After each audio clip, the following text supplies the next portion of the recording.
Good morning, Joslin. Good morning, Sarah. Thank you so much for joining us for this episode of Thrive With Us. I'm super excited to speak with you about two very, very important and interconnected topics. So we're going to speak today about one of your areas of expertise, which is trauma, and how it affects and changes us. And we're going to focus specifically on how it can impact our identity. So I'm really looking forward to picking your brain. But before I do, I just want to introduce you to our audience. So I'm speaking today with Joslin Gracias with a master's in SNDT University in India. You're licensed here by the Community Development Authority, and you've been with us at Thrive since around December 2022. You work predominantly with people age 16 and above, and I know you have a lot of expertise and interest, including trauma, as well as CBT and some somatic therapies. Maybe you can brief us a little bit about some of the work that you do with us at Thrive.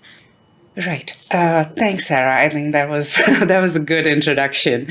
I think when I work with clients, my main focus is, of course, about meeting my clients where they are, what they're struggling with, what they could be stuck in. And I think navigating that using different evidence-based therapies is my foundation. So you've mentioned, of course, CBT, which yes is definitely a therapy that I use in working and conceptualizing my clients' goals. But there are so many others that I use when I'm working with clients, which really help me meet my clients and for them to meet their goals. So therapies like EMDR, therapies like DBT.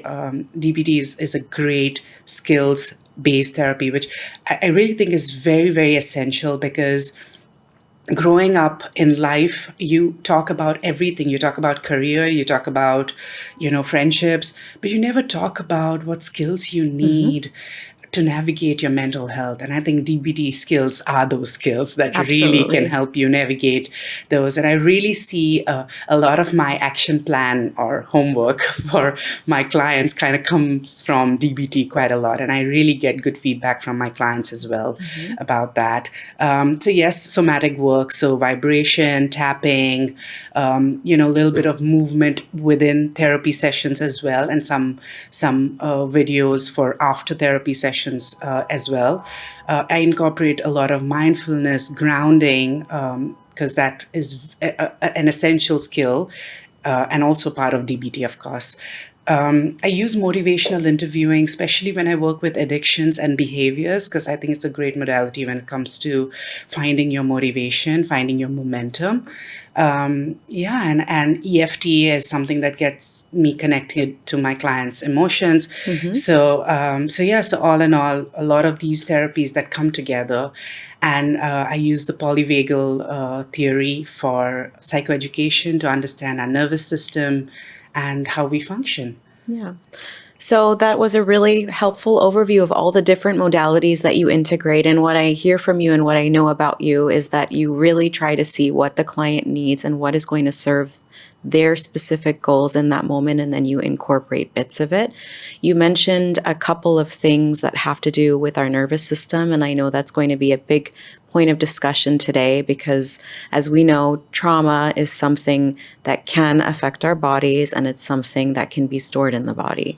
So before we get into some of those points that we want to discuss, let's define trauma, what it is, and the different types. Because I'm sure you, like me and so many people that are watching today, hear this word being thrown around a lot, and a lot of people are not quite sure what it means and are not aware that there are actually many different forms. Right. So I like to define trauma in a very simple way.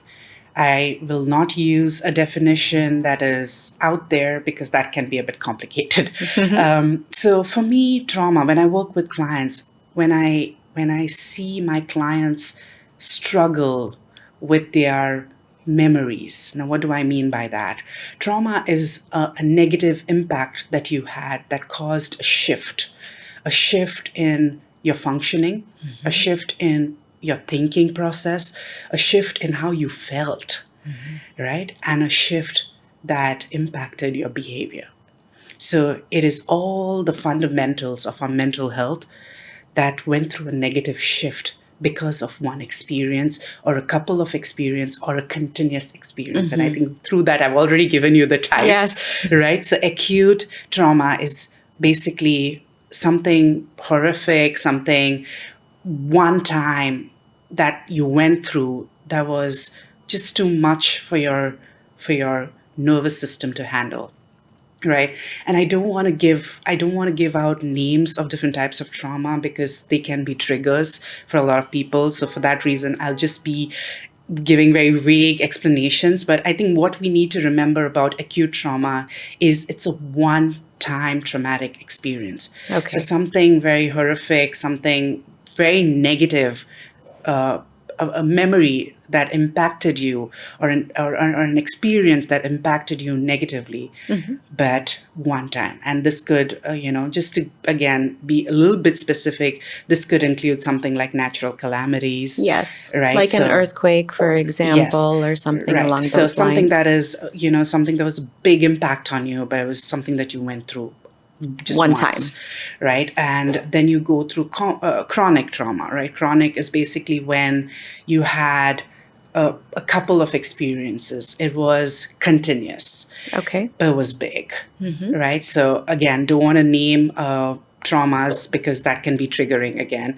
But it was, so just keep the earthquake example, but you're going through continuous, different timings in a year that you were experiencing Okay. and witnessing the earthquake, right? So let's look at it that way, right? So it's something that you are going through. So you can look at it as emotional abuse, you can look at it as physical abuse, you can look at it as sexual abuse, again trying to be specific but not very specific, and it is of course ongoing. So repeated and ongoing yes. exposure to something that negatively impacts your way of thinking, your behaviors, your emotions, and all of the shifts that you mentioned before. Correct. Yes. Okay.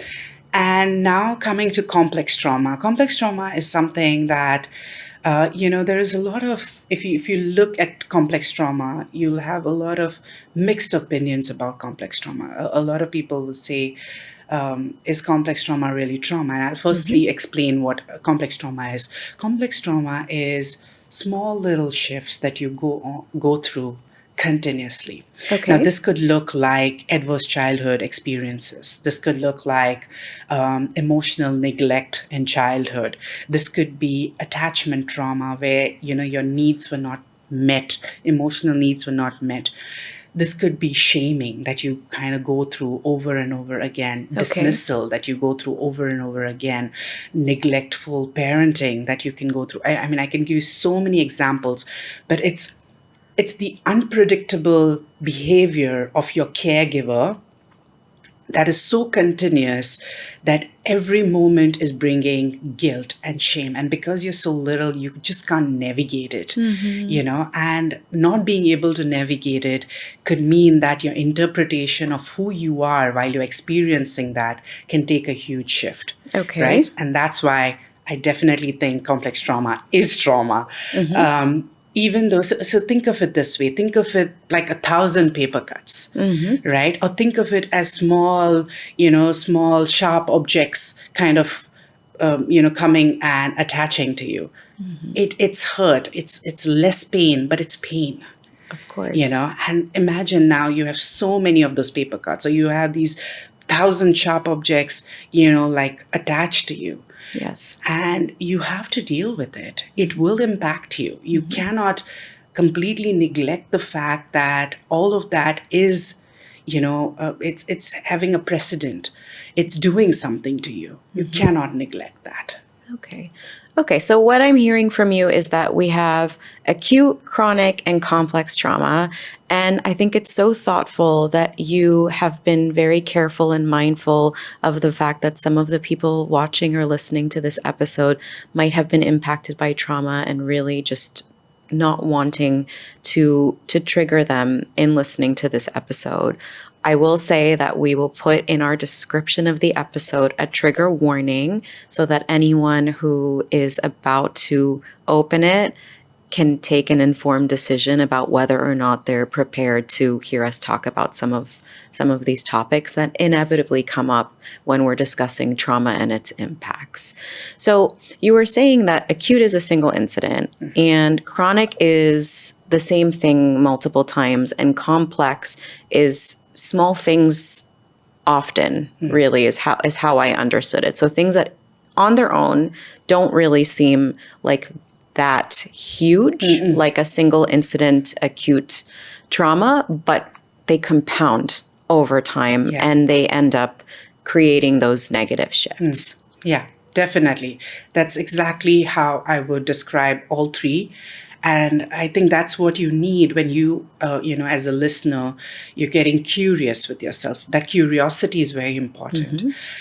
I think it's not about all of this talking about trauma is not about, it's not a blame game. It's not to feel like a victim. It's not to feel sorry or pity yourself. The goal of talking about trauma is to be able to identify its impact on you. And to increase your own curiosity with yourself, to understand, because, a lot of research talks about how our body keeps score of every trauma. Research talks about how that impact stays with us. But somewhere we're not aware of that. And that lack of awareness is causing so many unhealthy coping mechanisms and so much blame and shame towards ourselves that we are not even aware why. And I think you're bringing up something so fundamental to psychotherapy and our field in general. And that is everything starts with awareness, right? We have to be clued in to what we have gone through, what we're currently experiencing. And I believe, and correct me if I'm wrong, you're the expert when it comes to this topic, that sometimes people might not even register. Maybe the acute, it's a little bit more clear, but something chronic or complex, they're not even registering that it was traumatic, but they come to us or they wake up one day and feel like, okay, something is not right. I'm not recognizing myself anymore. I've changed in all of these ways. What is going on? And then through some of the techniques that you mentioned before, and the client is able to recognize that, hey, this happened to me. And it's not, like you said, about labeling them and saying there's something wrong with you, you're flawed, you're a victim, or if there was a perpetrator involved, this person is a horrific person and you need to do X, Y, and Z. But it's simply about, this happened, this is how it's affecting you, and now we have the ability to make changes and take steps to address it. Yeah, absolutely. I think the biggest thing you need here is the starting point, at least, is awareness. Yes.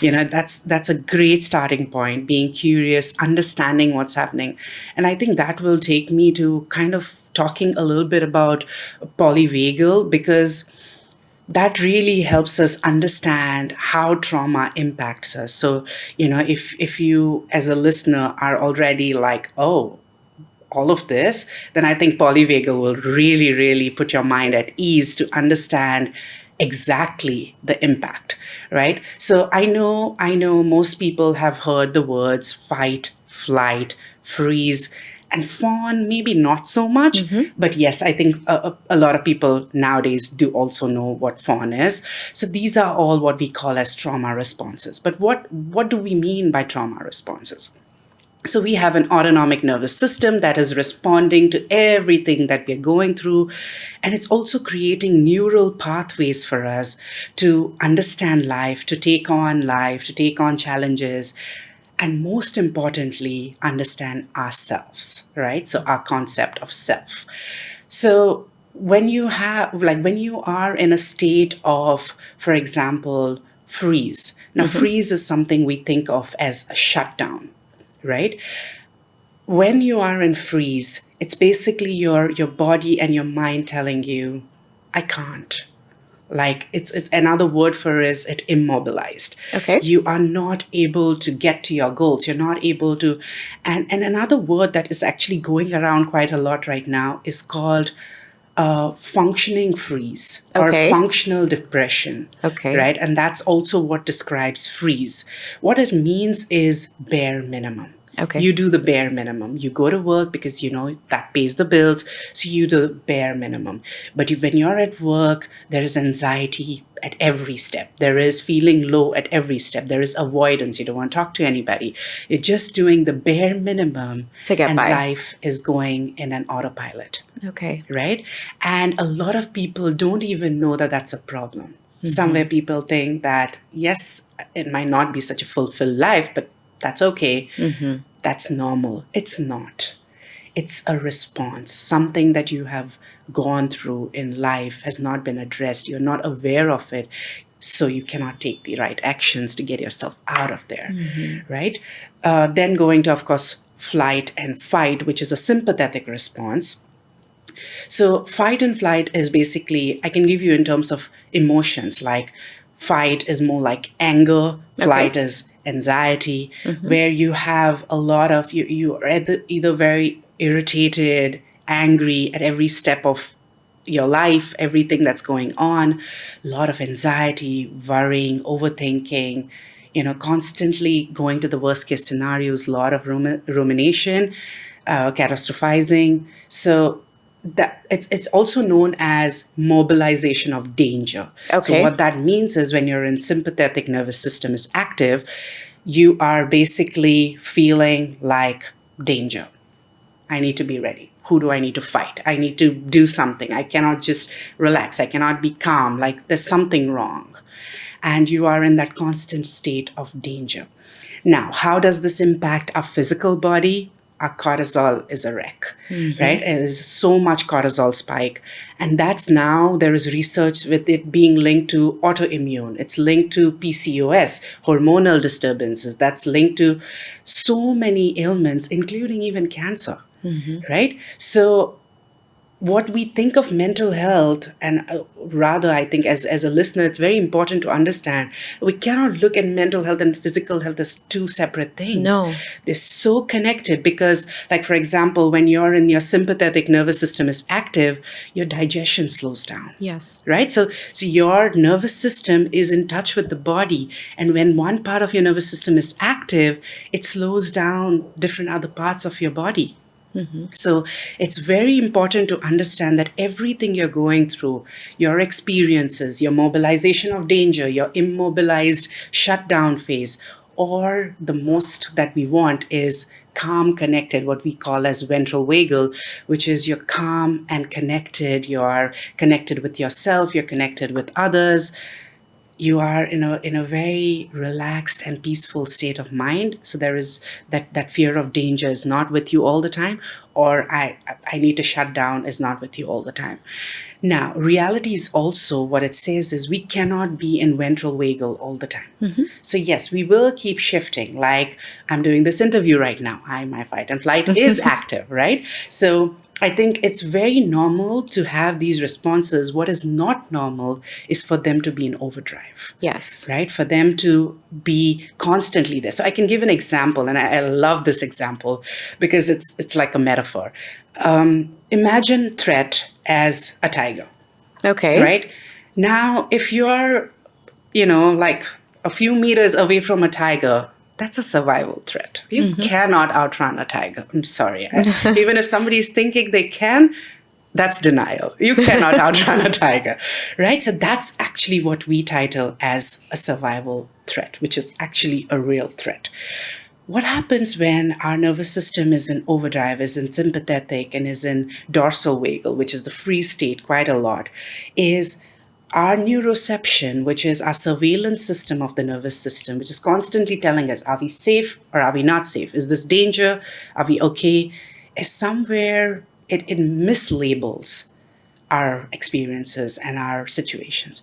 So it might keep labeling things as tiger, and then our reaction comes from, oh, now I need to outrun. It's proportionate to that. Yeah, exactly. So your reaction comes at that format, but it might not always be a tiger. And when you have trauma, you have to relearn that so that your nervous system gets reprogrammed, because your nervous system is so used to looking at everything as threat. I'll give you an example. I have a little bit of a complex trauma background myself. Okay. Growing up, I had a bit of trauma. So I think an example that I would give is, for example, if someone is late, my mind instantly goes to the worst case scenarios. Oh my God, what could have happened? And everything. When I say everything, I think of everything. So and I've reprogrammed my nervous system now to tell myself it's okay. Being late is reality of life, especially in Dubai, right? And that's okay. And I can wait, and I can get in touch. I can call. You don't have to go to the worst case scenario, because you don't know that that's what it is. Because when you think of the worst case scenario, you are actually acting from thinking that that's your reality. So I think it really helps to retrain your nervous system, because then you have a much better system, much supportive system. And then you're not in overdrive anymore, which means you have more ventral vagal, which is you have your calm and connected. And you assess, is this really a threat? Is my survival, at question here? If the answer from within is no, then you handle that situation with the necessary tools that you need to handle that situation. Sometimes one of the things that I love doing is putting my hand on my chest and saying, I'm safe. I'm safe, because I think my threat situation is telling me you're not safe. Obviously, with the tiger, Yes. I am not safe, right? So I think sometimes just telling myself that I'm safe, and I do this with my clients, and my clients look at this, they take it back, and they really say that this one small thing helps them. It makes a huge difference. It makes a huge difference to navigate life, to go through, different challenges, and not just feel like, a tiger is staring down at you. Of course, of course. No, I love that. And everything you just shared was really helpful. And I have to say, I'm so sorry I was late today. Again, especially in light of what you just shared. And I know that we were in touch, and now you've programmed and worked your way through some of that. But the first thing that came to my mind was, oops, should not have been late this morning. But what I'm hearing from you is we experience this trauma, whether it's acute, whether it's chronic, whether it's complex. And what happens is we have a tendency for our surveillance system to maybe overuse one of the different strategies, the fight, the flight, the freeze, or the fawn, which we didn't talk too much about. And so what happens is all of these strategies are helpful for us to navigate certain situations. But if we're over labeling, we're approaching something in a way that is not consistent with the threat level. So we're gearing up to try to fight or outrun a tiger, when in reality, as you and I were talking previously, it's a cat or something that is much more innocuous. And one of the things that we can do is gain that awareness of, I have this tendency to get triggered in this situation, like you shared with lateness. I have this tendency to default to the fight or the flight or the freeze or the fawn. I also have power in myself to tell myself and to tap into my emotions and my body and my thoughts and reprogram or shift that response, that over-labeling, and hopefully the trajectory that comes from there. So something very small and very brief can be very, very powerful. I love that. Yeah.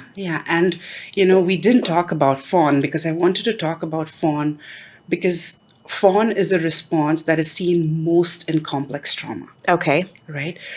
And why? Because when you go through life, especially childhood, where you have very limited tools and coping mechanisms, when you go through that over and over again, whether it's neglect, whether, small little emotional needs, or just emotional needs in general, belongingness, safety, not being met, you kind of look at yourself from the perspective of shame, right? Now, I want to explain this more, because one thing I have understood is not everybody understands what shame means. Yes. Including myself a few years back, right? I didn't really know. I always saw shame as embarrassed. Yes, it's part of that. But I think shame is associated to, in terms of our adequacy, our good enoughness, right? How we see ourselves as a whole.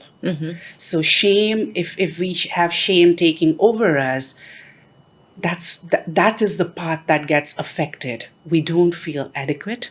We don't feel good enough. We feel like there's something wrong with us. And then, of course, we know a whole lot of coping mechanisms that come when you struggle with all of that, because your concept of self or your sense of self is hiding. I always like to look at self as something that's always there, but sometimes it's hiding.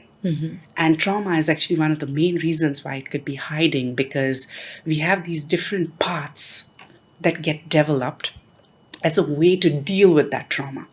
So, for example, emotional neglect often makes you feel like, am I really loved? Am I really wanted?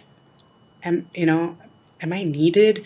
And I think as a kid, when you struggle with that, that really takes a huge hit, a huge blow on your self-esteem, because somewhere you're not able to see your importance. You're not able to see your want. And I think that's our biggest purpose of life. Everything revolves around, our relationships, our existence, our careers. All of it revolves around wanting to be seen. Yes. And when there's neglect, you are not seen. That makes you feel that core shame that comes in. And research says that even a 3-year-old can have that shame. A 2-year-old can have that shame. A 40-year-old can have that shame if they've not really worked on that.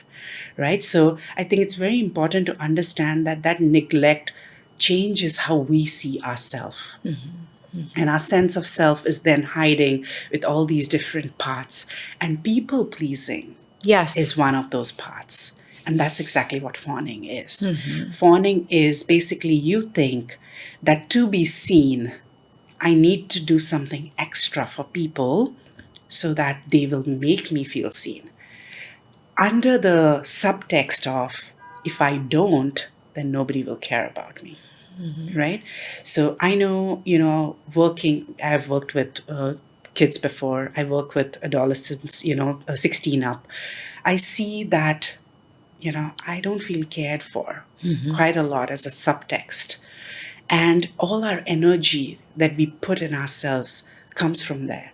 And the word self-sabotage comes to mind. And that's also a form of part that we have that functions from how we perceive our importance, where we kind of learn to put everybody else's needs before us and somewhere forget to do things for ourselves, prioritize ourselves,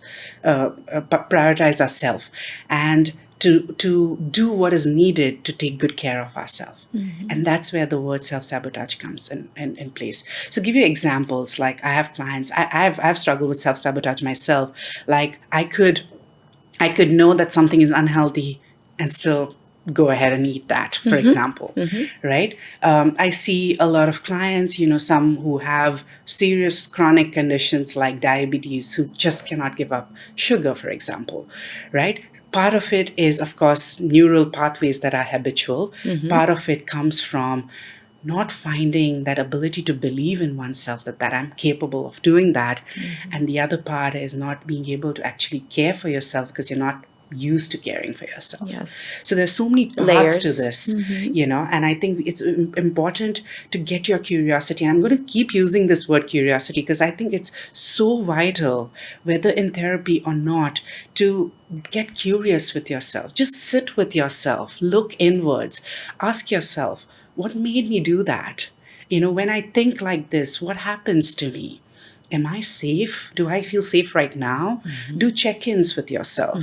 That will make you check with yourself. How was today? Am I feeling safe? Am I feeling good about myself? What did the challenges of today do to me? And when we get curious, that's when more awareness can come. Of course, therapy is a great place because a lot of psychoeducation tools, coping mechanism tools, grounding, mindfulness, DBT skills, all of that can come to you in a very structured format.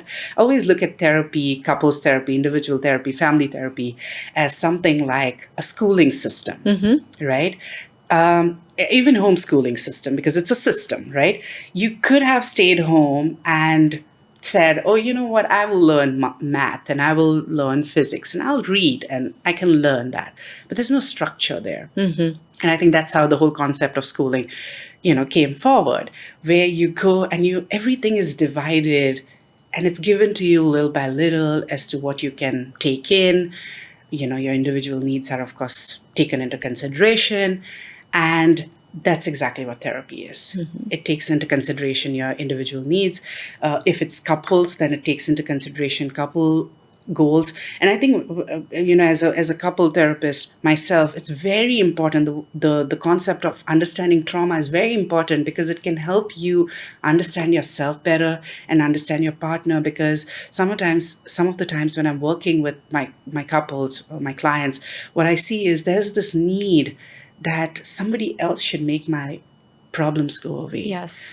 And while that's a great concept, that's not a realistic concept. No. It's not possible. I mean, you can get support, you can get co-regulation, and I want to talk more about co-regulation. You can get that, and that can make you feel safe, but it cannot solve the internal mechanism and the internal surveillance system and the nervous system, the way it functions. No. And that's why I do trauma work with my couples as well, where they a lot of psychoeducation, where they can understand each other and themselves better and take on whatever they need to take on as individual goals and take on what they can take on together. Yes. To heal, as a couple as well. Yeah. And I think this is an important point because a lot of times I also work with couples.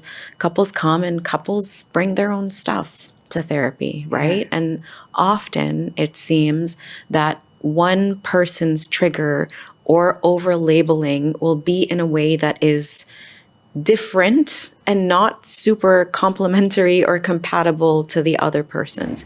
But as you were describing Fawn, the response that people I think know the least about, I was thinking about the couple's context. And it seems to me that the way that it presents is that one person in that relationship will have that core belief system of I'm not good enough and think that the way to kind of be seen and to be of value and to gain approval for themselves and in that relationship is to just completely tend to the needs of the other, which means that often they are sacrificing their own needs. And this idea that if I just give the other person everything that they want, our relationship will be perfect and I will be okay is flawed in so many ways. And one of those ways that I've seen in my work is that the relationship stops having any semblance of reciprocity. And that's very deeply unsatisfying. And it violates some of the norms that we kind of expect from our partners. And so even one person is getting everything from their partner, they're missing that partnership and that equality in a way.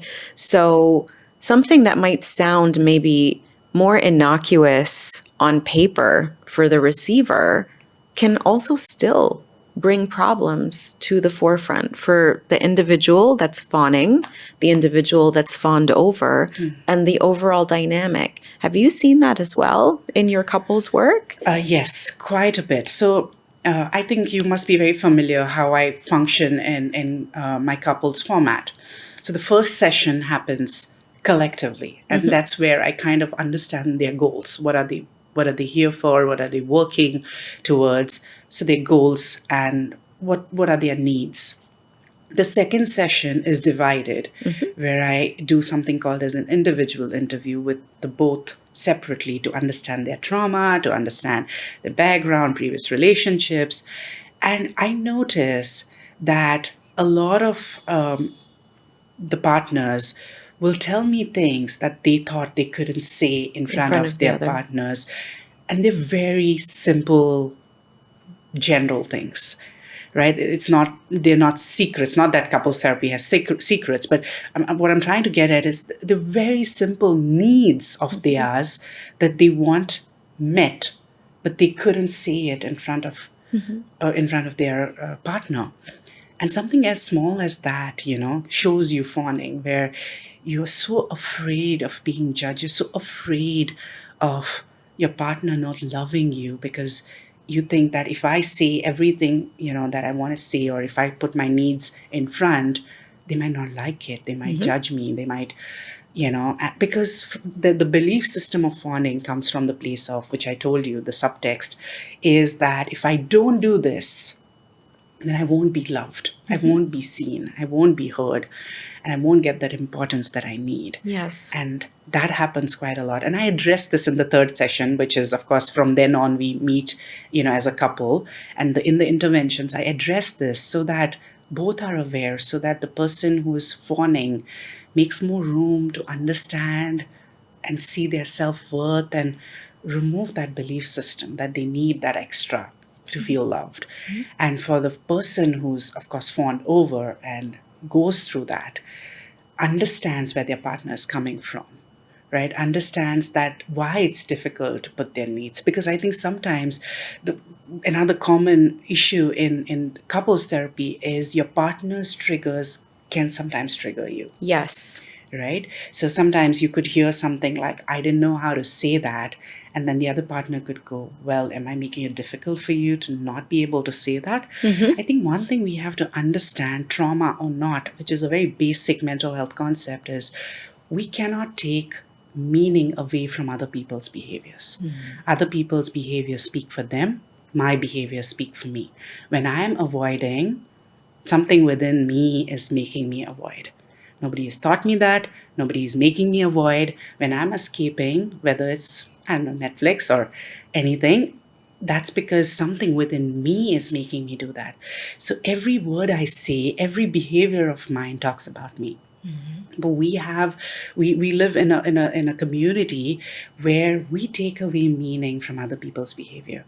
I'm going to use the being late example again, not trying to, bring that up, but just as an example to understand that you being late, has, I cannot think that, oh, you don't value my time. You being late is the traffic on the road, or, some changes that could have happened. Or sometimes, we were just talking about it when we started. Sometimes things don't always go as you plan for them, because we have these perfect plans in our mind. Yes. And execution somewhere can cause a delay, not because we lack something or not because somebody else is lacking something. That's being human. Being human is uncertainty. Being human is suffering. Being human has pain attached to it. And I think discomfort is also being human. But the problem is we are running away from this discomfort. Like it. We're running away. I remember the first time I went to the gym, I hated it. And then I didn't go for a month, right? So even I had this association that anything that brings pain might not be a good thing, right? That's not true. Yes, there is good discomfort and bad discomfort. A toxic, narcissistic relationship is a bad discomfort. Yes, run away from that as quickly as you can, right? But sitting with your thoughts that are causing pain, sitting with your emotions that are causing pain, that is good discomfort, because it's teaching you so many things about yourself. It's increasing your curiosity. It's increasing your connection with yourself, which is your emotional need. So yes, it is very important to understand what good discomfort and bad discomfort means. And I think it's very important to understand that as we submit ourselves to good discomfort, over time, it's not discomfort anymore. It's a process. It's a system. It's a system that's supporting our mental health, physical health, and a way for us to connect better with ourselves.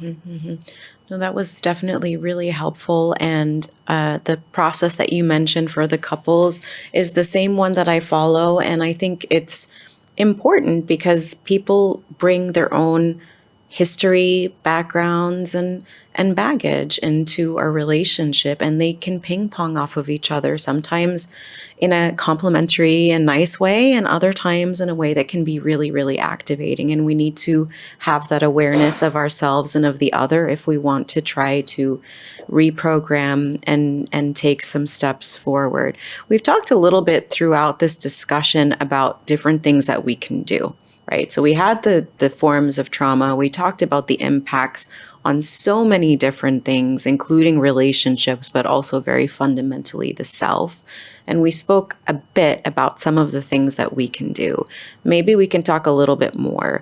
If somebody is watching this and recognizes that they have experienced one or more forms of trauma, and now that we're having this discussion and they're approaching themselves hopefully with curiosity, they're thinking that, oh, yes, I do think that I've changed, or I think things could be better. I'm functioning, as you were saying at the beginning of our conversation. But is that a quality of life that I'm wanting, or am I wanting more? So what are some of the steps that they can take, therapy aside? And I know many of the things that they can do are skills that are taught, reinforced, and structured in therapy. But outside of therapy and within therapy, what can people do to move forward? Right. This is a great question. I have a disclaimer, however, when you're doing self-work, because I see this quite a lot with clients who have done their self-work and then see in me. And I think this disclaimer would really help the listeners strengthen their self-work. And the disclaimer is consistency at the beginning and even right in the middle is not 100%. Mm-hmm. You do some of these coping, or you do some of these healthy mechanisms or skills practice once a week. That's consistency. You do it twice a week. That's consistency. You do it more. It's consistency. So instead of focusing on it being a routine from right from the start, we should focus on just being more and more aware and pouring our energy into finding the momentum to do it. Yes. So that's my disclaimer. And now let's go into talking about the skills. So starting with grounding, definitely start with grounding, because trauma has disrupted our grounding. Can we define grounding for people that are not aware of what it means? Yes. So grounding is basically to find that ventral vagal, right? Finding our calm, connected. And I also I know I didn't talk about self-regulation, even though I mentioned it very briefly. I think this is the time I want to mention it. Sometimes we function from a belief system that maybe, because nobody seems to be there for me, I alone can take that journey of regulating myself. Well, yes, you can do that. And you can also take it from other people who are supportive to you. So co-regulation is basically where you use your loving caregivers, your support system, as a way to understand yourself better and not to doubt yourself. So I always say co-regulation is a form of glimmers. Now, glimmers is, again, opposite of triggers. Yes. Yeah. So glimmers is basically your being mindful in cherishing a moment. Like, for example, if your friend checks on you and says, hey, it was raining, like really like horrible rains, right, in Dubai. How are you doing? Cherish that moment that somebody out there is looking out for you. That's co-regulation. Mm-hmm. I don't think we take time to cherish even the small little things. So start there, start small, right? And yes, the second part of regulation is self-regulation, where you validate yourself, you validate your needs, you validate, oh, I did a good job today. Oh, wow, this is really nice that I'm practicing mindfulness more now. So those are also self-regulation, also has a lot of glimmers, right? So collect a lot of glimmers, cherish those moments where you felt calm and collected, because they will come in handy when you get triggered. Triggers are basically your emotional hurt and pain that had happened really long back, or while you were traumatized, it coming alive for you every minute of every day in different experiences, present experiences, or anticipation of future even sometimes. you use glimmers at that time. And I think that glimmers, I love the concept. I've been hearing about it more and more. And I think it also has a function in romantic relationships, because before, when you were talking about meaning and the different meaning that people have, it's informed by our own histories and stories. And a lot of times we make assumptions and we view things through the lens of our own history and our own over-labeling and all of that kind of stuff. And so when someone in our relationship does something that we don't like, we pick it up like that. We see it, we sniff it out before it even happens. But on the flip side, when they do something counter to that, something that's in line with what we want, we often dismiss or don't even focus on it. So it can really help looking for those glimmers to recalibrate and have a more accurate representation of what is taking place within a relationship. Yeah, it's so powerful. Most of my clients who I introduce glimmers, the concept of glimmers to, come back saying, I recently took a trip, or I recently did something with my friend, and I felt that joy, the calm that I never even knew I could feel just by noticing it, just by taking active measure of noticing it, just trying to cherish that. And glimmers are not only noticed in the moment. You can do glimmers that have already passed as well. Like, I went to the beach today. Oh, the weather was nice. Or, watching that water. Like, the beach is really my glimmer. Like, I can just close my eyes when I'm nervous and think of a beach, and I'm transported right there, and I'm watching those beautiful waves, and I'm calm, right? So this is how you use your glimmers. When you know what calms you, when you know what can help you, when you know these coping mechanisms that are known to bring joy, calm, connected, peace, relaxed state for you, you can use them in times where you feel like the tiger is staring down at you, when actually not. It could be a tiger-shaped soft toy, right? Not trying to say that we're always wrong about the threat. What I'm trying to say is we jump the gun sometimes. We don't assess the threat sometimes. That's the point here. Not to say that we are super bad at labeling. I think we're just so used to jumping that gun and just labeling everything as threat so quickly without assessing. So all you have to do is take the time to assess, right? So that's your coping skill there. So you be mindful. You ask yourself, I got triggered. Why did I get triggered? Like, why did I get so angry? Like, one of my triggers used to be when I'm talking and somebody would not listen to me, right? And that would really get me mad. And I actually started by asking myself why. And it took me back to the seen thing. When someone's not listening to me, my past trauma of not feeling seen comes alive in that moment. Absolutely. Right? So, and it was such a, breakthrough thing for me to realize, because then, from then on, when you're in a group and everybody's talking, now I know that everybody's talking because everybody's meeting after a long time. They want to talk. And that's not a trigger anymore. And even if it comes up as, look, you're talking and no one's listening, I'm like, yeah, because everybody else is also talking. I also say that sometimes in large settings, listening is not a skill that is very easy as well. No. Right? So all of these pointers that are so realistic, come help me. Why? Because of that analysis that I did. I think one of the very important takeaways as well from what you just shared is this idea that when we have these breakthroughs, when we gather this insight, it's powerful for shaping our trajectory and our way forward. I think a lot of people, especially those that haven't been to therapy, are concerned that it's going to be a lot of reliving the past for the sake of re-experiencing the past. And that's not the case, right? When we gather that information, it's not about being stuck there. It's about understanding how it shaped us and empowering ourselves to look at things in a different way, restructure our thoughts, shift our behaviors, and be able to navigate gently and being compassionate to ourselves, of course, along the way for having that as a trigger to an outcome that we're looking for. Yeah, and I think now that we're talking about therapy, I've spoken about some of the grounding things. That includes, of course, mindfulness practices as well, which I know I didn't mention, but is very, very important. And the other thing I want to say about mindfulness is build your practice. don't say, I'm going to sit for 20 minutes on day one. I tried that. It was very frustrating, right? Because your mind is not used to this. I have clients for whom boredom is tagged as threat. Like you're sitting and you're doing nothing, and you suddenly feel like restless, and you feel like I have that to do danger, something. yeah, the danger feeling that takes over you of the fight and flight, right? So exactly the reason why we have to start 1 minute to 2 minutes, and then of course build your practice. There are a lot of apps out there that you can use, or you can just sit with yourself with some nice calming music on the side and just sit with your thoughts and just watch as a bystander. So that's something I will say about mindfulness.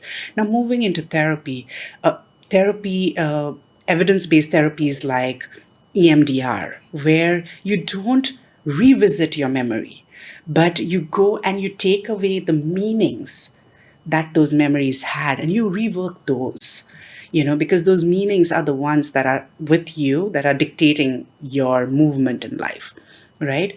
The other thing I want to say about somatic therapy is, of course, I've mentioned already a couple of things that I do in with my clients in session as well. But some things that you can practice yourself is low intensity trainings, Pilates, yoga, anything that has stretching involved. Right? But low intensity, because it gives your body enough time to release that trauma that is stored within. And, regular practice of yoga. I myself love practicing yoga because I feel like I've done a Me lot of too. my body work with yoga. And for me, yoga is not a fitness goal. It's not, oh, by next year I want to do this. Of course, that comes as, a byproduct of practicing it. But I think for me, yoga is enjoying my body, enjoying my movement, and giving myself that space that I need to heal because of what I know that movement can do to me, right? So small little jogs, low intensity mostly, because high intensity is known to release more cortisol, right? So if you want to work on your healing process, low intensity, you can just treadmill, do a nice incline walk, and that can be your low intensity workout while you are also, healing your body, right? So you can do very small little things, including walking, by the way. I think walking is so underrated. Just going for walks regularly can really help you, because setting aside time is making you believe in yourself more.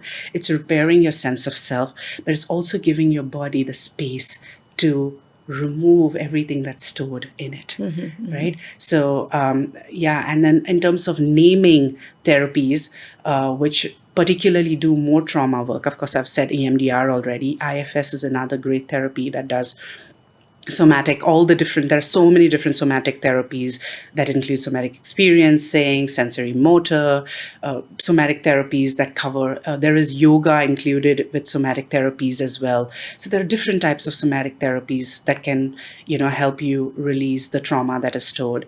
And of course, you can use trauma-informed CBT, dialectical behavior therapy, which is DBT, which we've spoken so much about. So all of these therapies, become your foundation and your structure to kind of help you release that trauma. And yes, it's a slow process, but it's a very effective process. I can speak for myself. Time and again, I go into therapy myself. I love how it makes me think, how it gives me the space to reflect on things, which I don't get sometimes when I'm just seated by myself. And it gives me a lot of coping mechanisms. It also gives me momentum and motivation to practice my coping mechanisms. So yes, I think I'm an advocate for trauma, because I've witnessed it, experienced it, worked on it, and I think there's also a lot more to work on. I always believe there's work, we are work in progress, but I've definitely seen, when you start working, the impact that you can have. I think 10 years back, I wouldn't be saying the things that I'm saying now. I think all of the knowledge, all of the working on myself, giving myself the space to heal and not hurrying that process is what has helped me, be where I am right now. The time today just flew. That was such an informative and interesting discussion. And I think we didn't spend so much time talking about the somatic element. We definitely talked about how trauma impacts the body, how it's stored in the body. There are different ways, and you discussed the low versus high intensity. But maybe what we can do is another episode in the future, diving into the somatic piece of that a little bit further. But thank you so much for all of your insight and your expertise today about trauma, what it is, what it looks like, how it impacts all the different levels and layers of the self, as well as our relationships, and some of the things that we can do on our own, as well as some of the things that we can do with the guidance of a therapist. And also, I want to acknowledge your openness, sharing your own personal journey and kind of moving through and coming out the other side with all of these wonderful skills and insights that you have developed over the years. Thank you so much, Joslin. It was really a pleasure to have you with us today. Thanks, Sarah. It was really nice to be able to talk about this. I think awareness, like this podcast, I think really is something I'm passionate about. Just being able to talk about what I know, what I research about, what I see in my practice, but also what I have experienced myself in my life. I think putting all of that together, has its own joys. So thanks a lot for inviting me. No, my pleasure. And anyone watching this wants to get in touch and reach out to see Joslin, you can find her at Thrive Wellbeing Center. And as we mentioned before, she works with 16 and above adults, couples, and families. And you can see all of the ins and outs of her training, experience, and expertise on our website. Thanks again, Joslin. Thanks for having me.